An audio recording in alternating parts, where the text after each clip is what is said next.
The day I needed to breathe the most was the day my son took every single dollar I had, without even leaving a note. Eleanor Ellie Price sat frozen in her old armchair, the one she'd bought with her first decent paycheck, cleaning homes in the Hollywood Hills. 68 years of life, of struggle, of sacrifice, and her available balance was zero. She called the bank. The transfers were made online. Over $80,000, her entire life savings was gone. And when she asked where the money went, the answer chilled her to the bone. It was all transferred to an account in the name of Jackson Arthur Price. Her only son was in Rome, living it up with his wife and her mother. When her neighbor called, excitedly telling her to check Jackson's Instagram, Ellie didn't cry. She didn't scream. She just smiled. A cold, different kind of smile. Jackson had been her whole world. She'd raised him alone, sold her family's land to put him through college, and denied herself every luxury so he could have a future. But he drifted away, pulled into the orbit of a wife who saw Ellie as a backward, clueless old woman. Just a week before,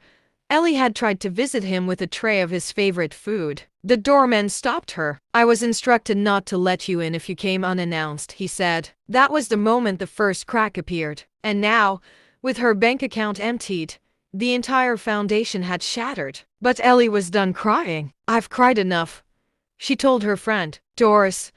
"Now I'm going to smile in silence." Because when a woman has nothing left to lose, she becomes dangerous. Ellie was not the clueless old lady they thought she was. With the help of an old friend, Walter, a retired lawyer, she discovered the truth. Jackson hadn't just been manipulated. He had actively forged her signature, making her a guarantor on his accounts and slowly bleeding her dry. And then came a second, even crueler blow. "You have leukemia," her doctor said gently. "It's in an advanced stage. We estimate you have about 6 months. 6 months. For most, a death sentence. For Ellie, a deadline. 6 months is enough, she thought. For what I have to do, it's more than enough." She went to war, not with rage, but with precision. She filed a complaint, reported the forged signature and the theft, froze her accounts, and triggered an international financial alert. Her silence was no longer passive. It was a weapon,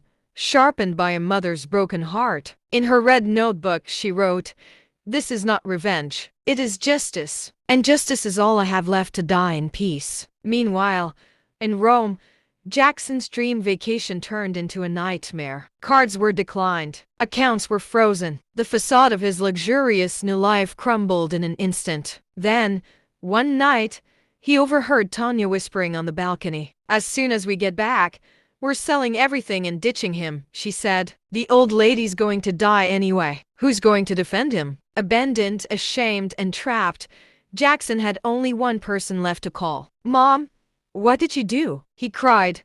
"They took everything from me. I'm alone." Tanya left. "Please, help me." Ellie's voice was calm. "I didn't take anything from you, son. I just stopped what you were taking from me. You said you'd always be there for me." "I was," she said softly, "until you stopped being there for yourself.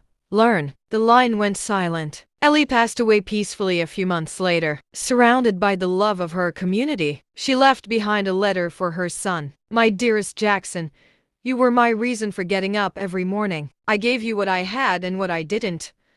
I don't regret it. I did it with love, but you forgot who you were. I don't hate you, but I am no longer the woman who waits in silence. Now I am the one who teaches you, even if it hurts." Jackson had lost everything.